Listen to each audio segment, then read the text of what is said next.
Continuation, part 2. So at the very beginning, when I started notice that I was having fibroids, guys,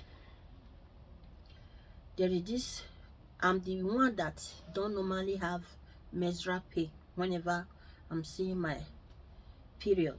Yeah, I don't have this anything menstrual pain. I don't feel menstrual pain. I don't even know if I'm seeing anything. I just feel free, normal. My body is just normal whenever I'm on my period. But since it started growing, I noticed that I was now having menstrual pain. There was this menstrual pain that was coming anytime I see period. I was now feeling menstrual pain, you know, and the thing was increasing. The pain was increasing anytime I'm on my period. The pain was increasing. Then I told my husband that this menstrual pain, I don't understand, though I don't normally feel menstrual pain, but these days if I'm seeing my period, the pain is just too much for me. Then anytime I see period, I started taking pain killer, to reduce the pain.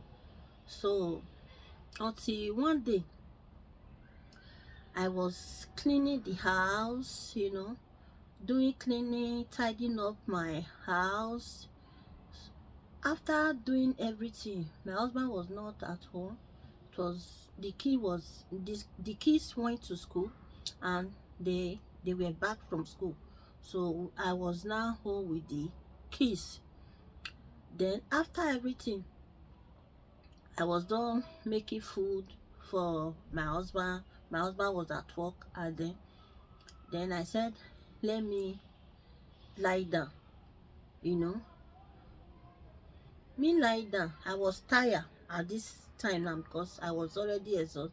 I really did a lot that day.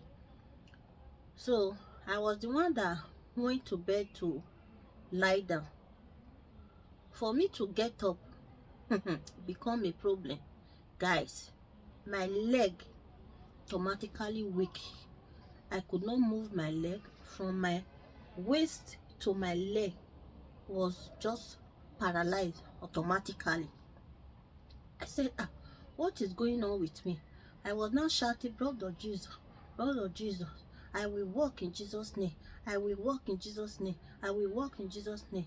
No, this is not me. This cannot happen to me. This thing that I'm saying, guys, it was very serious. So, as in, I could not move my leg, my waist, from my waist to my feet was paralyzed. So, I decided to call my husband. It was almost his closing time, so I just dialed his number. I called him. I said, sweetheart, I don't know what is wrong with me. I cannot walk, I cannot move. Look at what happened. Please, you need to come. You need to start coming now. Please rush home. He said, okay, okay, okay, no problem. Then I ended the call. So before you know, my husband was at home, so he need to call the ambulance. Then this is part of the symptoms. So this my explanation now. It was part of the symptoms. How and I discover the fibroids. Okay, that I was having fibroid. This is part of it. Just listen carefully. So he called the ambulance, and then I took me to the hospital. Then getting to the hospital, they carried out X-ray. They said nothing wrong with my leg. That night they want to discharge me.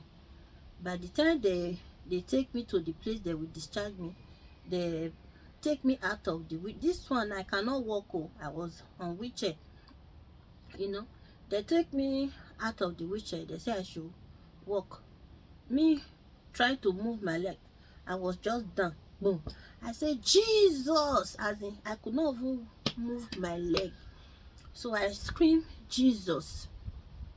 Then everybody now rush, all the nurse, they now rush, they take phone and call emergency doctor. Like that, they started attended to me. So that was how they attend to me. Then after everything, after some days in the hospital, I was discharged. Then I was discharged. I was better. So whenever I'm on my period, I still feel this pain. So I now decided to go to my gynecolog, which is midwife. Yeah. So as I got there, I explained everything to her. Then she now uh, carry out scanning, check my body and my womb, my belly. Then she now discovered that fibroids was growing. That was the reason of all those menstrual pain and should I call it stroke? Like stroke wanted to hold my enemy. That was the first reaction, the first sign, the first symptoms I was having at the very beginning of the fibroid. So this one na for part 2. To be continued, a lot dey to talk about.